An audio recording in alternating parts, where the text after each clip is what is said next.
Hi, everybody. Long time no see. Um, Sorry I haven't posted a video in a while, but I have been sick the last couple weeks and I had a really bad cough and I didn't figure you all wanted to hear me hacking on video. And I also have a new gadget, so we'll see how that works. But anyway, I wanted to do a historical craft with you all today because it's beginning to look a lot like Christmas, and y'all don't want to hear me sing either. But anyway, I'm going to do a craft, and I'm not wearing my costume today either because I just didn't feel like it. But I'm going to show you today how to make a beautiful ornament in a very old art form called paper quilling. And this is what we're going to make today. Isn't that pretty? This is a paper quilled snowflake. Hopefully you can see that.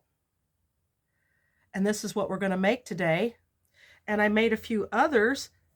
Now, interestingly enough, there's a little Christmas tree. Get it turned around here. Here's a poinsettia.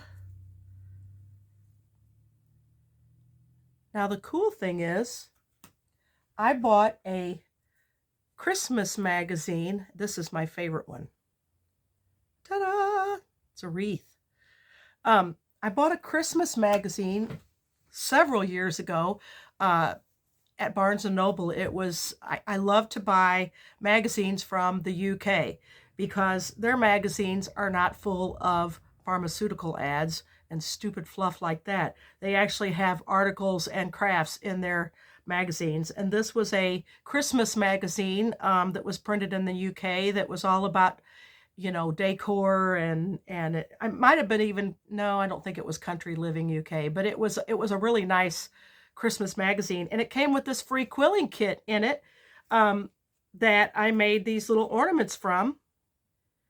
And I put the quilling kit in a drawer and thought, okay, I'll get to that one of these days. Well, I think it's been about 5 years and I never picked it back up again. And then whenever I decided, hey, I could do a video about this, I couldn't find the instructions anywhere because I don't have the magazine anymore. I don't know what I did with it.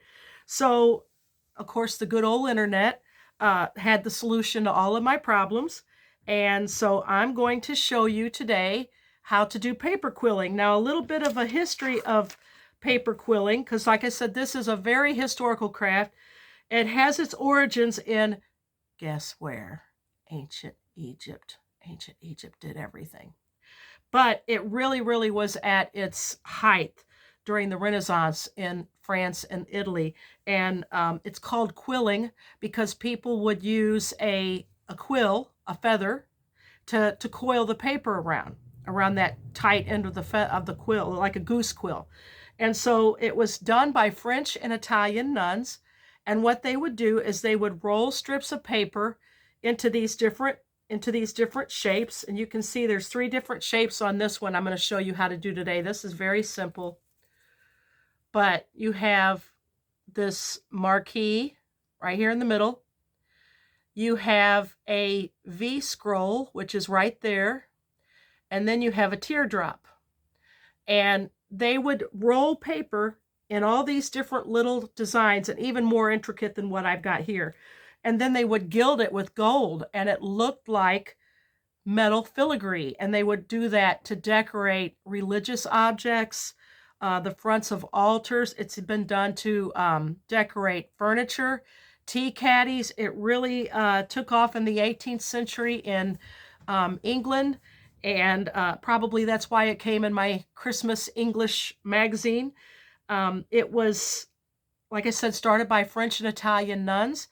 And then in the 18th century, it became a pastime for women of means, women that were wealthy, what we call here in America schoolgirl art. Young ladies would only learn so much in school, and then they would go on to a boarding school or finishing school, and they would learn high-end domestic things like how to do the paper quilling, all different sorts of embroidery stitches, all sorts of cool things, different ornamental painting that they did, like theorem paintings that I had in my store. So anyway, I'm going to show you, I had to make my own quilling stuff. My kit came with the paper and a little tool, but I went and bought better tools, and that was it. It was the paper and a quilling tool. But I went to Hobby Lobby.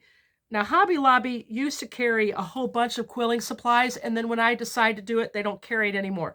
But they did still have 2 tools, and here's the quilling tool, and it's got a little slot at that end that you're going to put the paper in, and then it's got a pointed end, and I'm not really sure. I think that's just to maneuver things around. Then a pair of these quilling tweezers. I don't know if you can see that or not, but that's what we're going to use. So then, with my new camera gadget here, I'm going to flip the camera down